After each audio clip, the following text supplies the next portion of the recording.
ত্রিপুরা পুলিশের waiting list প্রকাশের দাবিতে সরব হল চাকুরি প্রত্যাশীরা। শুক্রবার আবেদনকারীরা মুখ্যমন্ত্রীর কাছে নিয়ে দাবি জানান।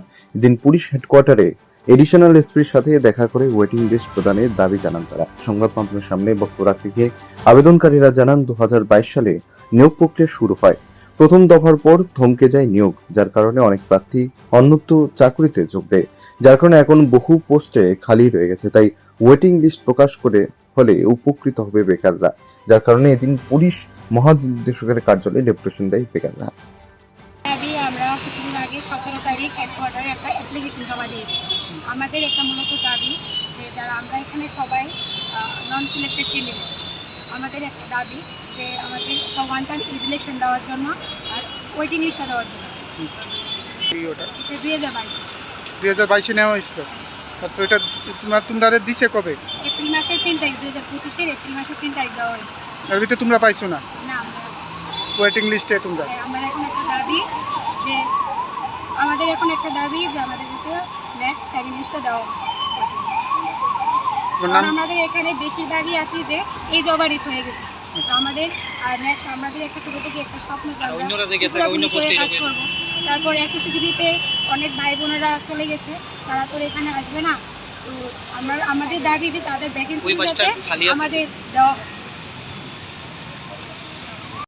আমরা মাননীয় মুখ্যমন্ত্রীর কাছে কৃতজ্ঞ যে ত্রিপুরা পুলিশের কনস্টেবলের প্রচেষ্টা কমপ্লিট করা হয়েছে।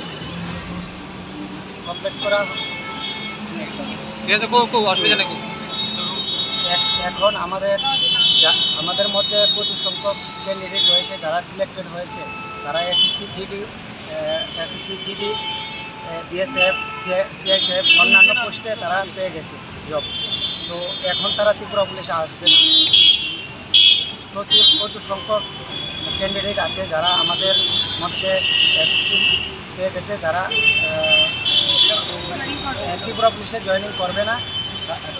সেই পোস্টগুলো তো খালি থাকবে। তো মাননীয় মুখ্যমন্ত্রীর কাছে আমাদের আবেদন, সেই পোস্টগুলির মধ্যে যদি আমাদের মতন ক্যান্ডিডেট যারা 1 নম্বর 2 নম্বরের জন্য জব পায়নি, তারা যেন ওই পোস্টগুলোর মধ্যে তাদেরকে ওয়েটিং লিস্ট একটা দেওয়া হয়। আমাদের মাননীয় মুখ্যমন্ত্রীর কাছে আবেদন। এই চাকরিগুলো কবে নেওয়া হয়েছিল? 2022 সালে নেওয়া হয়েছিল।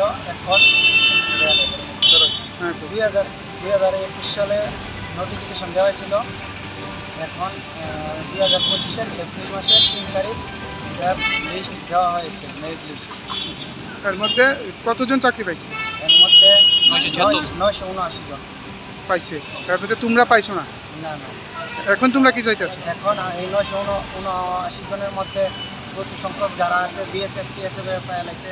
তো তারার পরিবর্তে তারা তো জয়েন করবে না। তারার পরিবর্তে যারা 1 নম্বর 2 নম্বর কম পাইছে তারা জয়েন করা হয়, তারা সেকেন্ড মেরিট লিস্ট দেওয়া হয়। যদি আমরা মাননীয় মুখ্যমন্ত্রীর কাছে কৃতজ্ঞ থাকি। তোমার নামটা? সৌরভ পাল। নোটিফিকেশন আসছিল 2022-এ, ঠিক আছে। তো 2022-এর থেকে প্রসেসিংটা শুরু হয়েছে। 2024-এর মধ্যে প্রসেসিংটা সব কিছু ক্লিয়ার হয়েছে।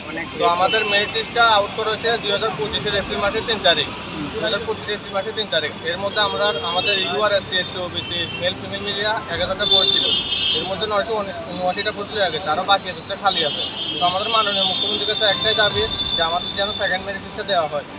কারণ এসএসসি জিডি প্লাস টি আর্মিতে অনেক ক্যান্ডিডেট গেছে গা। তো ওইখানে অনেকটি ভ্যাকেন্সি খালি হয়ে যাবে, ঠিক আছে। তো ওই ভ্যাকেন্সিগুলো যদি ফিল আপ যদি করে দেয়, তাহলে আমার মতো অনেক ভাই বোনেরা অনেক ফ্যামিলিও উপকৃত হইব।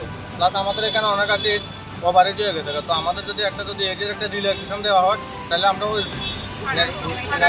নেক্সট একটা দিতে পারো। প্লাস গভর্নমেন্ট বলছে যে 916টা ভ্যাকেন্সি হয়ে যাবে। ওই 916টার মধ্যে আমরা দিতে পারবো যদি আমাদেরকে রিল্যাক্সেশন দেওয়া হয়।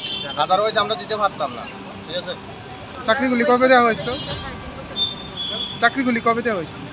2025-এর এপ্রিলের 3 তারিখ দেওয়া হয়েছে, লিস্টটা আউট হয়েছে। আর এটার একটা রিল্যাক্সেশন যদি দেওয়া হয়, তাহলে অনেক ভালো হয় আমাদের জন্য। আজকে আপনারা কোথায় গিয়েছিলেন? আমরা 17 তারিখে আগে একটা হেডকোয়ার্টারে একটা আবেদনপত্র জমা দিয়েছিলাম। তো আমাদের আজকে এটা দ্বিতীয় ডেপুটেশন।